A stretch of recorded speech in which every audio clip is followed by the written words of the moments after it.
Hi friends, എല്ലാവർക്കും എൻ്റെ പുതിയ വീഡിയോയിലോട്ട് സ്വാഗതം. ഇന്ന് ഇഡ്ലിക്കും ദോശയ്ക്കും കൂട്ടാനായിട്ട് സാമ്പാറിനും ചട്നിക്കും പകരമായി പെട്ടെന്ന് ഉണ്ടാക്കിയെടുക്കാൻ പറ്റുന്ന ഒരു സൈഡ് ഡിഷിൻ്റെ റെസിപ്പിയുമായിട്ടാണ് ഞാൻ വന്നിരിക്കുന്നത്. കാണാൻ സാമ്പാറിൻ്റെ മാതിരി തന്നെ ഇരിക്കും. ഇതിന് വേണ്ടിയിട്ട് തക്കാളിയും ഉള്ളിയും മാത്രം മതി. നല്ല ടേസ്റ്റാണ്.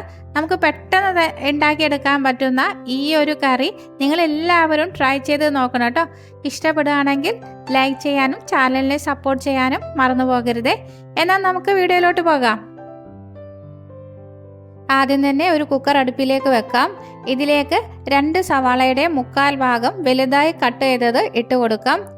പിന്നീട് 3 തക്കാളി അരിഞ്ഞത് ചേർത്ത് കൊടുക്കാം. എല്ലാതും വലിയ കഷ്ണങ്ങളാക്കിയിട്ടാണ് നുറുക്കിയിരിക്കുന്നത്. ഒരു 10-12 വെളുത്തുള്ളി അല്ലി ഇട്ട് കൊടുക്കാം. ചെറുതായതുകൊണ്ടാണ് 12 എണ്ണം ഇട്ട് കൊടുത്തിരിക്കുന്നത്. വലുതാണെങ്കിൽ 6 എണ്ണം മതിയാകും. പിന്നീട് 3 പച്ചമുളക് ചേർത്ത് കൊടുക്കാം. പാകത്തിനുള്ള ഉപ്പ് ഇട്ട് കൊടുക്കാം.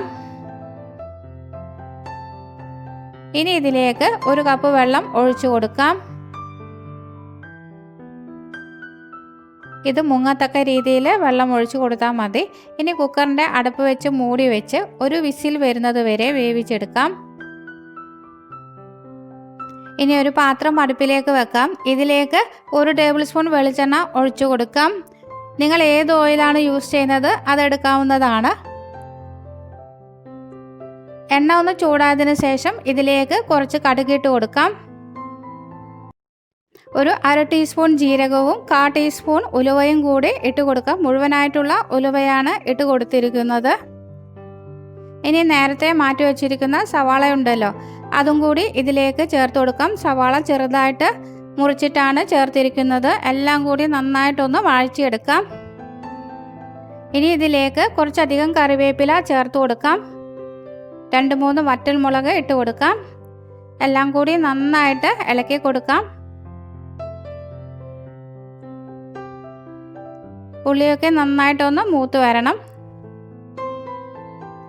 ഇനി ഇതിലേക്ക് മസാലപ്പൊടികൾ ചേർത്ത് കൊടുക്കാം. 1/4 ടീസ്പൂൺ മഞ്ഞൾപ്പൊടി ചേർക്കാം. ഒരു 1.5 ടേബിൾ സ്പൂണോളം മല്ലിപ്പൊടി ചേർത്ത് കൊടുക്കാം. 1 ടീസ്പൂൺ കാശ്മീരി മുളക് പൊടി ചേർത്ത് കൊടുക്കാം. നല്ലൊരു കളർ കിട്ടുന്നതിന് വേണ്ടിയിട്ടാണ് കാശ്മീരി മുളക് പൊടി ചേർത്തിരിക്കുന്നത്. ഇനി പൊടികളൊക്കെ നന്നായിട്ട് മൂപ്പിച്ചെടുക്കാം.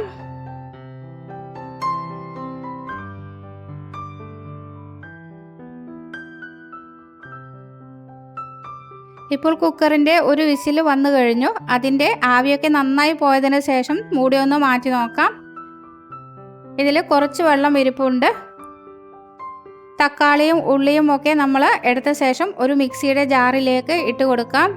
നന്നായി ചൂടാറിയതിന് ശേഷം വേണം ഇതൊന്ന് അരച്ചെടുക്കാൻ. ഇതിൽ ബാക്കി വരുന്ന വെള്ളം കളയരുത് കേട്ടോ. അത് നമ്മുടെ കറിക്ക് വേണ്ടതാണ്.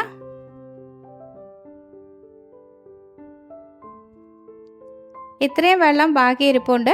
ഇനി നമുക്കിതൊന്ന് നന്നായിട്ട് അരച്ചെടുക്കാം.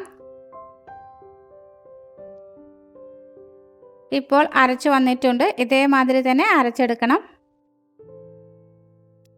ഇനി നമ്മുടെ അടുപ്പിലുള്ള മസാലക്കൂട്ടുണ്ടല്ലോ, അതിലേക്ക് ഈ അരപ്പ് ഒഴിച്ചു കൊടുക്കാം.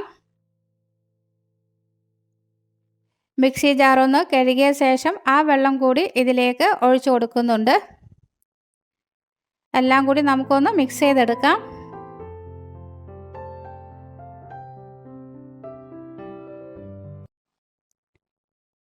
ഇനി മാറ്റി വച്ചിരിക്കുന്ന വെള്ളമുണ്ടല്ലോ, അതുകൂടി ഇതിലേക്ക് ഒഴിച്ചു കൊടുക്കാം. എല്ലാം കൂടി നന്നായിട്ടൊന്ന് ഇളക്കി യോജിപ്പിച്ചെടുക്കാം.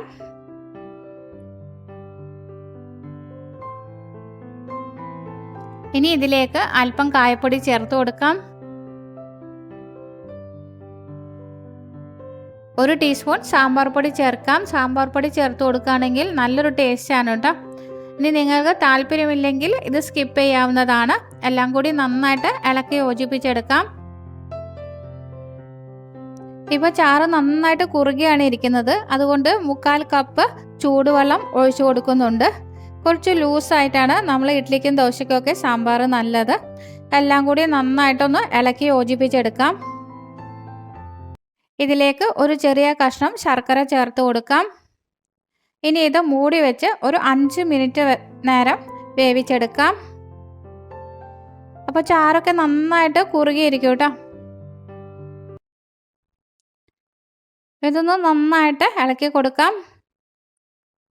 ഇതിലേക്ക് കുറച്ച് മല്ലിയില ചെറുതായി അരിഞ്ഞത് കൂടി ഇട്ട് കൊടുക്കാം. അങ്ങനെ ഇഡ്ലിക്കും ദോശയ്ക്കും കൂട്ടാൻ പറ്റുന്ന നല്ലൊരു സൈഡ് ഡിഷിൻ്റെ കറി ഇവിടെ റെഡി ആയിട്ടുണ്ട്. ഇനി ഇത് അടച്ചു വെച്ച് ഒരു 10 മിനിറ്റ് കഴിഞ്ഞതിന് ശേഷം സെർവ് ചെയ്യാവുന്നതാണ്. ഇഡ്ലിക്കും ദോശയ്ക്കും നല്ലൊരു കോമ്പിനേഷനാണ് ഇത്. ഈ ഒരു റെസിപ്പി നിങ്ങൾ എല്ലാവരും ട്രൈ ചെയ്ത് നോക്കണം കേട്ടോ. ഇഷ്ടപ്പെടുകയാണെങ്കിൽ ലൈക്ക് ചെയ്യാനും നിങ്ങളുടെ ഫ്രണ്ട്സിനും റിലേറ്റീവ്സിനൊക്കെ ഷെയർ ചെയ്ത് കൊടുക്കാനും മറക്കരുത്. പുതുതായി ഏതെങ്കിലും കൂട്ടുകാർ ചാനൽ കാണുന്നുണ്ടെങ്കിൽ ചാനലിനെ സപ്പോർട്ട് ചെയ്ത് സബ് ചെയ്യാനും കൂടി മറന്നു പോകരുത്.